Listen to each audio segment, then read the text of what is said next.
कहीं ना कहीं उन्हें अंतर समझ में आएगा। अब मैं आता हूं आज के टॉपिक पे। आज 21 तारीख हो गया, कल 22 है, परसों काउंटिंग है। और काउंटिंग समाप्त होने के बाद अगले दिन 24 को रविवार है।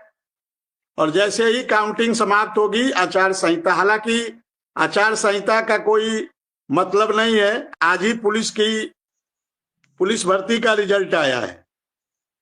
आज पुलिस भर्ती का रिजल्ट आया है। और यदि आचार संहिता होती तो आज पुलिस भर्ती का रिजल्ट नहीं आता। हो सकता है चुनाव बीतने का इंतजार हो रहा हो, क्योंकि मैं कुछ दिन पहले पेपर में पढ़ा था कि सरकार चुनाव आयोग से परमिशन लेना चाहती है पुलिस भर्ती का रिजल्ट निकालने के लिए। हो सकता है परमिशन लेकर निकाला गया हो, हम इस बात से इनकार नहीं कर रहे हैं। हो सकता है चुनाव आयोग से परमिशन लिया गया हो।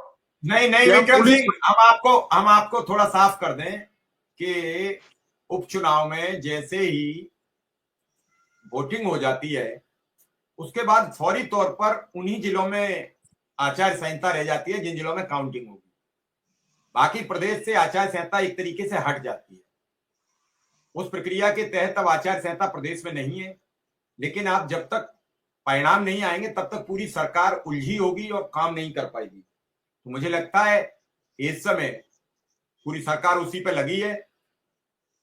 पुलिस परीक्षा का परिणाम जैसे आपसे अभी हम बहस करें, आपको मालूम है कि 48,50,000 बच्चों ने इन 50,000 पदों पर अप्लाई किया था। ये परिणाम चुनाव से पहले आता तो लोग सोचते कि कुछ गड़बड़ ना हो जाए। इसका सार्थक परिणाम भी हो जाता, कुछ लोगों को 50,000 को नौकरी मिल जाती, वो और अच्छे ढंग से सरकार के साथ खड़े होते। लेकिन कई चीजें सरकार चुनाव के दौरान रिस्क नहीं लेती है।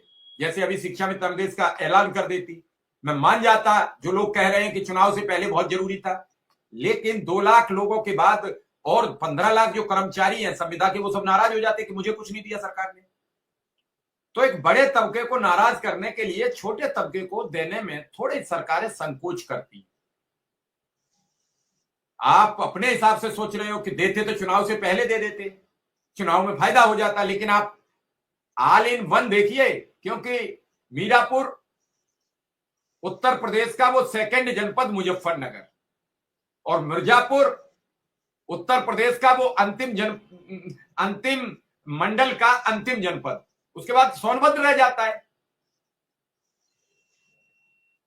वहां भी चुनाव, मध्य में आओ तो कानपुर में चुनाव, उधर पूर्वोत्तर में जाओ तो अंबेडकर नगर में चुनाव, अगर उधर प्रयागराज की तरफ जाओ तो फूलपुर में चुनाव।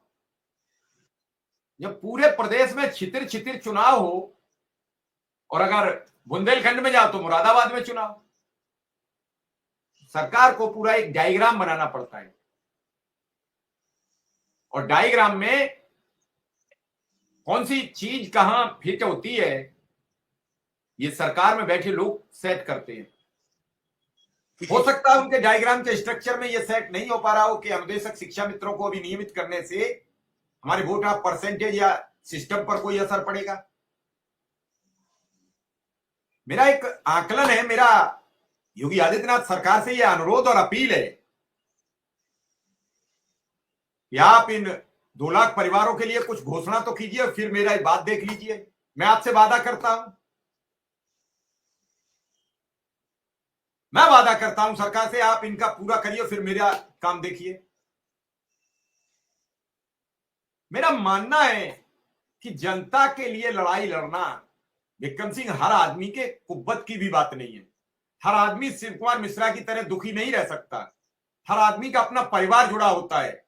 आपको मालूम है जब बच्चों की समस्या आती है तो अच्छे टूट जाते हैं। मैंने बच्चों को भी दाव पर लगा दिया इस प्रोग्राम को लेकर। मैंने अपना सब कुछ दाव सर्वांगीण लगा दिया 3 वर्ष में, लेकिन मैं पीछे नहीं हटा हूं।